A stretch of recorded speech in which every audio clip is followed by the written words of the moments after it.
ഈശോമിശിഹായ്ക്ക് സ്തുതിയായിരിക്കട്ടെ. Space channel വചന വിചിന്തന വേദിയിലേക്ക് ഏവർക്കും സ്വാഗതം.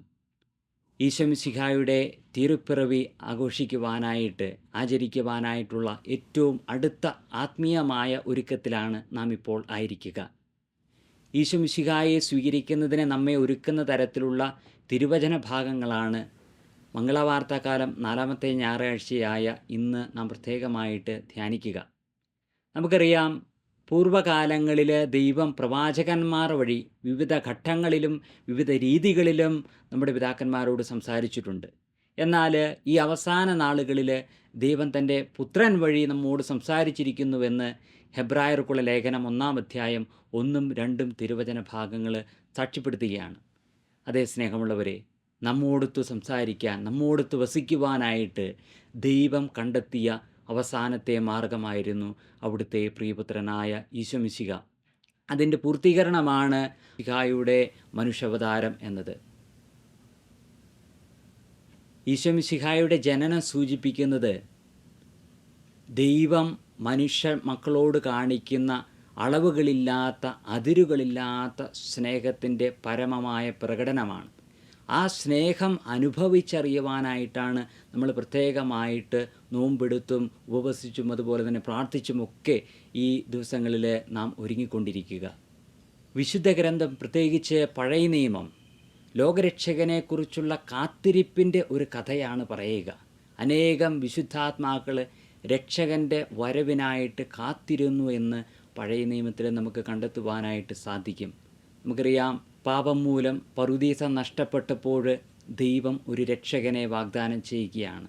ആ വാഗ്ദാനത്തിൻ്റെ പൂർത്തീകരണത്തിനായിട്ട് അനേകം തലമുറകളുടെ കാത്തിരിപ്പിൻ്റെ ഫലമായി ദൈവത്തിൻ്റെ സമയത്തിൻ്റെ പൂർണ്ണതയിൽ ഈശോ പിറവിയെടുക്കുകയാണ്.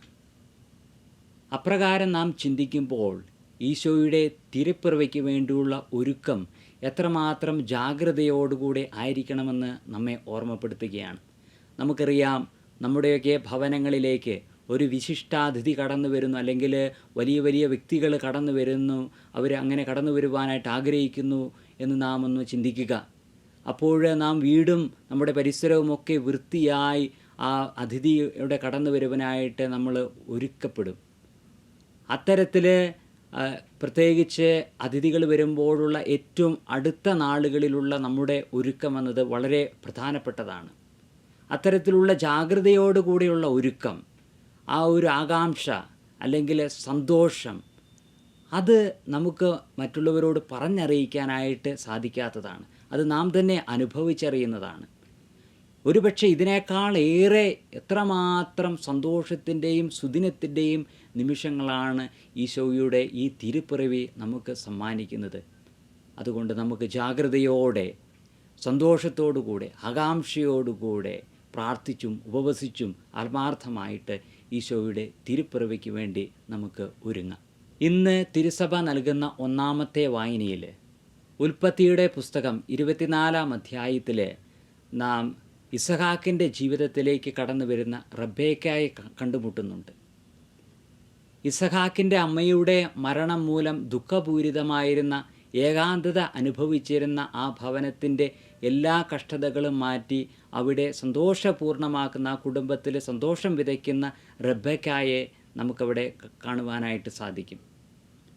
2-ാമത്തെ വായനയിൽ സാമുവേൽ പ്രവാചകൻ്റെ 1-ാം പുസ്തകം 1-ാം അധ്യായത്തിൽ ഹന്നായുടെ ദുഃഖപൂരിതമായ ജീവിതത്തിലേക്ക് സാമുവേൽ എന്ന മകനെ നൽകി അനുഗ്രഹിക്കുന്ന ദൈവത്തെ നാം കണ്ടുമുട്ടുന്നുണ്ട്.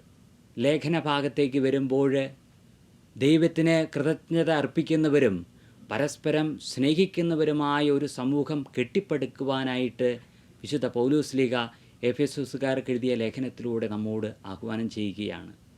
ഇന്നത്തെ സുവിശേഷ ഭാഗം വിശുദ്ധ മത്തായി അറിയിച്ച സുവിശേഷം 1-ാം അധ്യായം 18 മുതൽ 24 വരെയുള്ള തിരുവചന ഭാഗങ്ങളിൽ ഈശോമിശിഹായുടെ ജനനത്തെക്കുറിച്ചുള്ള അറിയിപ്പും അതുപോലെ തന്നെ ദൈവത്തിൻ്റെ രക്ഷാകര പദ്ധതിക്കായിട്ട് മുൻകൂട്ടി തിരഞ്ഞെടുക്കപ്പെട്ട പരിശുദ്ധ മറിയത്തെയും യോസേപ്പ് പിതാവിനെയും നാം ഇന്ന് പ്രത്യേകമായിട്ട് ധ്യാന വിഷയമാക്കുകയാണ്.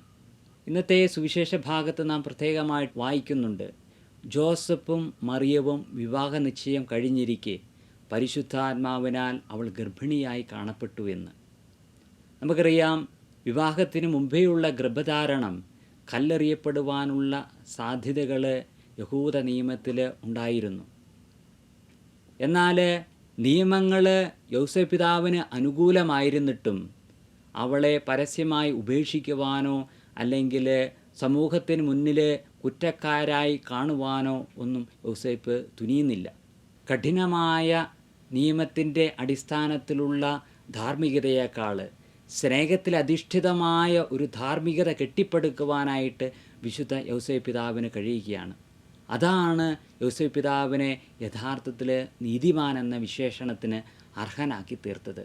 ഇത്തരത്തിൽ എല്ലാവരുടെയും നന്മ ആഗ്രഹിക്കുന്ന ധാർമ്മികത്വം അല്ലെങ്കിൽ മനുഷ്യത്വം, അതാണ് ദൈവം നമ്മിൽ നിന്ന് ഓരോരുത്തരിൽ നിന്നും ആഗ്രഹിക്കുക. നമ്മുടെ ജീവിതത്തെക്കുറിച്ച് നമുക്കൊന്ന് വിലയിരുത്തി നോക്കാം.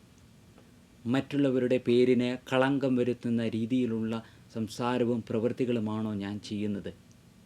അതോ മറ്റുള്ളവർക്ക് അവകാശപ്പെട്ട നീതി ഞാൻ പലപ്പോഴും നിഷേധിക്കപ്പെടാറുണ്ടോ? നമുക്ക് ആത്മാർത്ഥമായി നമ്മുടെ ജീവിതത്തെക്കുറിച്ചൊന്ന് ആത്മപരിശോധന നടത്താം.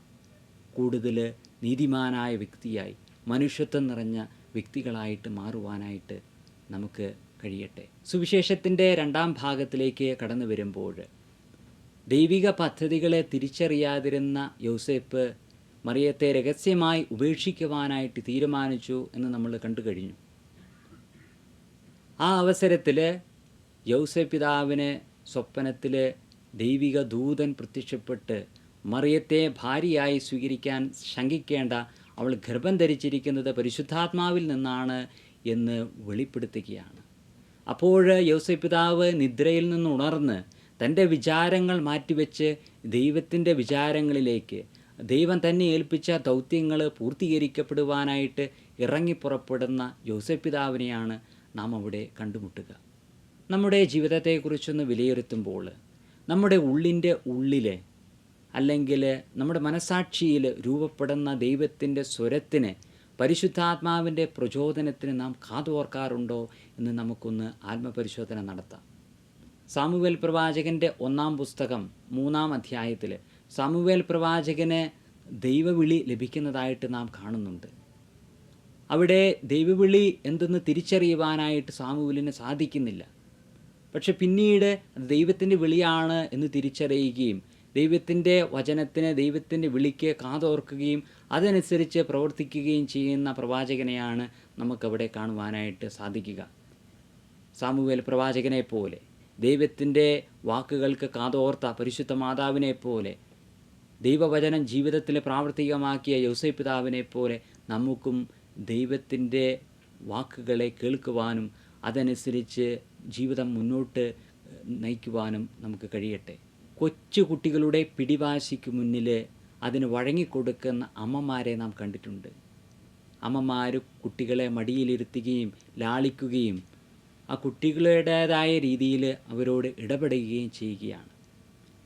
ഇവിടെ അമ്മ മക്കളോട് കാണിക്കുന്ന ഒരു സ്നേഹമുണ്ട്. അമ്മ ആ കുഞ്ഞുങ്ങളുടെ അവസ്ഥയിലേക്ക് ഇറങ്ങി വരികയാണ്.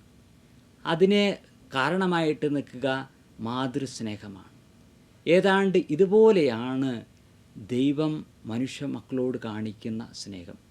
അതിൻ്റെ വ്യക്തമായ ഉദാഹരണമാണ് ഈശോയുടെ മനുഷ്യാവതാരത്തിൽ നാം കാണുക.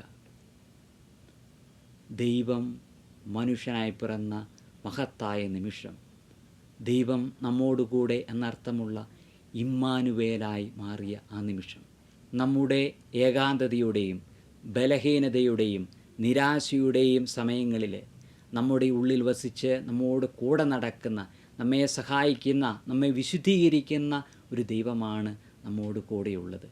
അതിനാൽ ഈ ദിവസങ്ങളിൽ പ്രത്യേകിച്ച് ഈശോ മിശിഹായുടെ തിരുപ്പിറവിക്കായി ഒരുങ്ങിക്കൊണ്ടിരിക്കുന്ന ഈ അവസരങ്ങളിൽ ദൈവത്തിൻ്റെ സ്വരം കേൾക്കുവാനും ആ സ്വരത്തിനൊത്ത് ജീവിക്കുവാനും അങ്ങനെ ഈശോ മിശിഹ ആഗ്രഹിക്കുന്ന രീതിയിലുള്ള വിശുദ്ധമായ ജീവിതം കാഴ്ചവെക്കുവാനും നമുക്ക് കഴിയട്ടെ.